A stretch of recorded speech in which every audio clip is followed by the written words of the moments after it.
Welcome back to Global News Morning. Always a pleasure to hang out with Matt Lee. And good morning. We're talking about investment properties. If someone wants to purchase that second property to make money off of it. Yeah, good morning.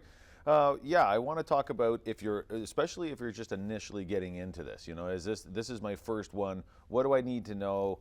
You know, let's go through the steps to make sure that it's a good experience. We want to make sure that if you want to get into investment properties, you don't want to get in on a bad foot. So we're going to run through how we started off and we work our way through. Are we talking about student housing? Are we talking about families? Anything? Anything, really. I mean, we're going to basically cover as much as we possibly can in a bit of a wide brush, you know. And I think that really where it starts is with the financing. Yeah. You know, you want to know, go talk to your mortgage broker, go talk to your bank, because we want to know how much money down are we going to need for a down payment. And it's going to depend on the size of the building. You know, if you're buying a duplex or a single family res, then you're going to want to talk to them about that. Is it a student rental? Are they okay with the student rental? You know, because some banks are saying no. You know, so we want to talk about that. And then if it's bigger than 4 units, does your bank want to go to the commercial side, and does that require more down? Wow. These are the questions that you want to go through with the bank themselves. So 20% down. Minimum 20% down. You start to get into a bigger building, they might want more. Okay. So let's show some maps here. yeah. So this is a restricted area. Basically, if you're buying a single family res and you want to put a basement apartment in, because we are allowed to have 3 units on a property now, and they actually just announced that you can do 4 in Toronto. So they're basically saying that we're allowed to have 3 units in a building. But when you're buying a property and you're saying, I'm going to do the sweat equity and I'm going to build that apartment in, you want to make sure that you're in an area that allows it in the basement.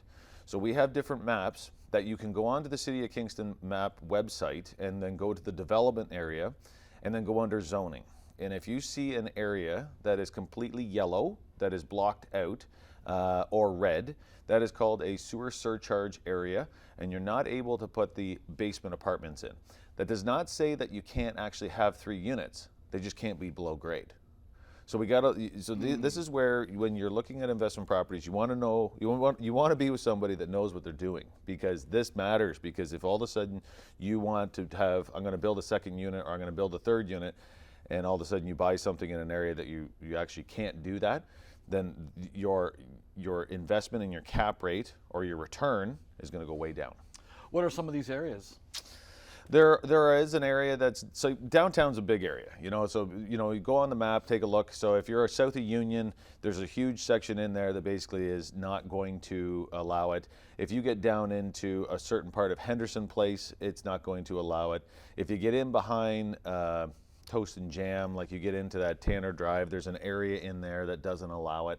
So these areas are areas that we see on the map that are red, that you will have either it's higher density than they want, or there's a low area and it has to do with groundwater. There's different things, you know, that you can talk to the city about.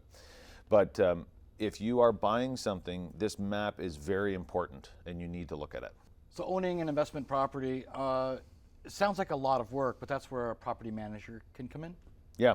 So you kind of have those 2 different ways that you can run it. You can say that I'm going to do it, and it is going to be a part-time job. You know, you are going to make a higher return because you are not paying a property management company, but you are going to have a contractor on hand that can go and fix things on relatively short notice. You know, if a pipe freezes, you know, we get into these -30 areas, you need to make sure that you have the plumbers that are doing the 24 hours, or you're going to get them there the next morning. If there's a leak, you know, in a roof or something, you want to make sure that you have all these things organized in advance, or you are able to fix these things yourself. So you have to have these things fixed, or you put it onto a property management company, you pay them their percentage, they have a team that are ready to go, and they do it fully themselves. You hear sometimes of illegal apartments. Yeah. So you have to watch the legalities. Yeah, and the reality is that there is a lot of illegal apartments, and truthfully, we are in a bit of a housing crisis. So if we shut all those down, we'd have a huge problem. But when you're buying something, and when it comes to what I'm dealing with, I think that we go in, we make sure that we have the paperwork proper, that we get, you know, if it's a legal non-conforming unit, which means that it was built, say, in the 90s or it was built in the 70s, it was legally allowed to be built then, but maybe they wouldn't allow it in that neighborhood right now. So there's a paper that comes from the City of Kingston that says, we recognize this as a 4-unit. We know that it's been there for 50 years, and that you want to take a picture of that, you want to email it to yourself, and you probably want to put that piece of paper in a safety deposit box because you want to make sure you never lose that paper. It means a lot too. So A lot of interesting items that goes Yeah. along with it. yeah, Okay. Thank you so much, Matt Lee. thank you. Real estate tips brought to you by Matt Lee of Royal LePage.